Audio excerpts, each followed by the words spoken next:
Welcome into this March 1st edition of the Tuesday Titans Tossup. I'm your host, Luke Worsham, Titans reporter for A to Z Sports, and it's good to have everyone in here. What do we do on the Tuesday Titans Tossup? Well, I will tell you. Every Tuesday during the offseason, we come here on the A to Z Sports Podcast Network and we toss up a topic related to the Titans offseason, and we tell you everything you need to know about it in less than 10 minutes. This week's topic, 3 things that the Titans must add for the offense during the offseason. We'll get into that in just one moment. First, I want to tell you that this week's episode of the Tuesday Titans Tossup is brought to you by Doctors Hecklin, Braden, and Smiley Cosmetic and Family Dentistry here in Nashville. I had the opportunity on Monday to go to these folks and have my teeth cleaned, and let me tell you, it was a terrific experience. I didn't have to sit around and wait in the waiting room. Everyone was very, very friendly, and let me tell you about my hygienist, Morgan, who cleaned my teeth, because this is just how attentive they are to detail and how much they care about the quality of their work. She took extra time while she was working on me to check my mouth for signs of mouth cancer. And on top of that, she took the time to floss around the permanent retainer I have on my bottom teeth because I had braces when I was in high school. They took the extra time to do that for me. It was fantastic, and they'll do the same for you. They're conveniently located in Nashville, open 5 days a week, and they treat patients as young as 3, beyond that as well. So if you're looking to get dental work done, whether a routine checkup or some kind of cosmetic work, give them a shout, make an appointment, head to drhecklin.com. Let's hop into the topic that we're tossing up here on the TTT, the Tuesday Titans Tossup. 3 things that the Titans offense must add during the offseason. Number 1, this offense desperately needs tight ends, probably more than one of them. During the 2021 season, the Titans tight ends as a group were not very good. Occasionally, we would see a flash from Michael Pruitt or Anthony Ferks or even Jeff Swain, perhaps, but as a whole, the unit was very underwhelming. Anthony Ferkser was arguably the biggest disappointment for the Titans all season long. He was expected to take a jump after they lost Jonnu Smith in free agency last year, and instead Ferkser really bottomed out and regressed very visibly as a player.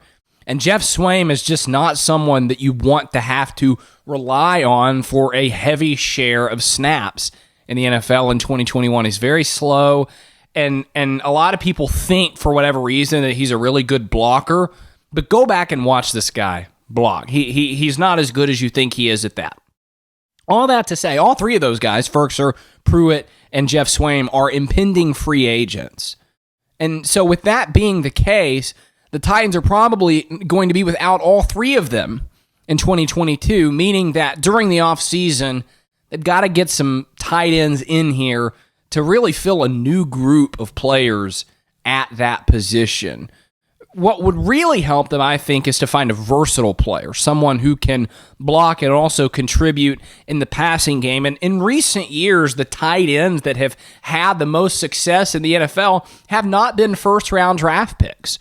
Right? In fact, the first-round draft pick tight ends over the last few years have not been terribly successful as a whole. The most successful of first-round tight ends has probably been T.J. Hawkinson, and even he hasn't exactly, taken the league by storm. You've had a lot of disappointments at that position, and so I think the Titans can probably find someone in round 2 or 3 to suit that need, and they should also probably dip in free agency as well. Need number 1 is a tight end. Need number 2, they have got to get some depth at wide receiver.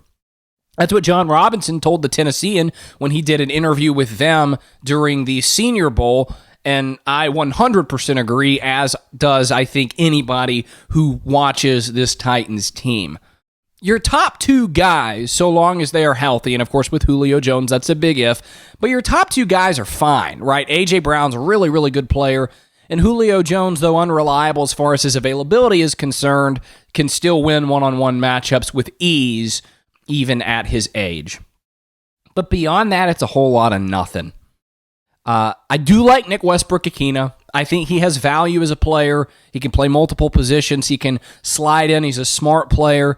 But far too often, because of injuries, the Titans were forced into positions where Nick Westbrook-Akina was having to play an entirely too big of a role for them.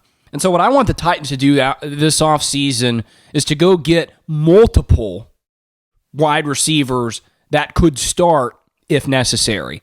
I think they need to find one early in the draft, preferably round 1 or 2, but I think they should draft a receiver in round 1 if there's one that they like sitting there at the end of the first round. They also need to find a veteran in free agency because they cannot go into the 2022 season with Chester Rogers as their primary third receiver and 11 personnel, right? Those 3 wide receiver sets, and expect to have any kind of success because it didn't work last year and it's not going to work this year. And really, because of the availability stuff with Julio Jones, as my buddy Will astutely pointed out on the No Nonsense podcast last week, they got to treat Julio Jones as the number 3, not as the number 2. You got to get someone who can play opposite of A.J. Brown consistently and preferably consistently well. So need number 1, tight end. Need number 2, they got to find some wide receiver depth. And need number 3, the Titans are going to probably have to find at least one starting offensive lineman during the offseason because either Roger Saffold or Taylor Lewan is almost definitely gone due to salary concerns, and there's potential, I think, for both of them to be gone. Now, you could debate all day long which one is the better one to cut, and it's probably Saffold, I would think. And you can debate whether they should cut Lewan, whether the money he's owed this season is worth the services that they'd be likely to get from Taylor Lewan. And that's a separate conversation because the reality is the Titans are going to need offensive linemen. Because even if you take Dylan Radins, the second-round draft pick last year, who played well in a spot start against the 49ers, even if you take him and slide him into one of those spots, you still got the right tackle position that stinks. Because David Quesenberry does not need to be this team's starting right tackle in 2022. It's not that he was a disaster in 2021, but he was also not average. He was a below-average player. There are a lot of metrics you can look at to address that. David Quesenberry probably would not have played if Dylan Radins had made a better push during training camp, or if some of the other guys had stayed healthier, like Ty Sambrilo, for example. But the Titans have got to find someone else to play right tackle. That could be Radins. It could be someone else that they find. But whether Radins is the right tackle and they've got a hole somewhere else, the Titans are going to have to find at least one starting offensive lineman in free agency or the draft just because of the money they've got tied up there and what they're going to have to do otherwise at that position. That does it for this week's TTT, the Tuesday Titans Tossup. Thanks for tuning in. I hope you come away more informed about the Titans offseason. Hope you enjoyed this discussion. Come back next week and we'll do it again.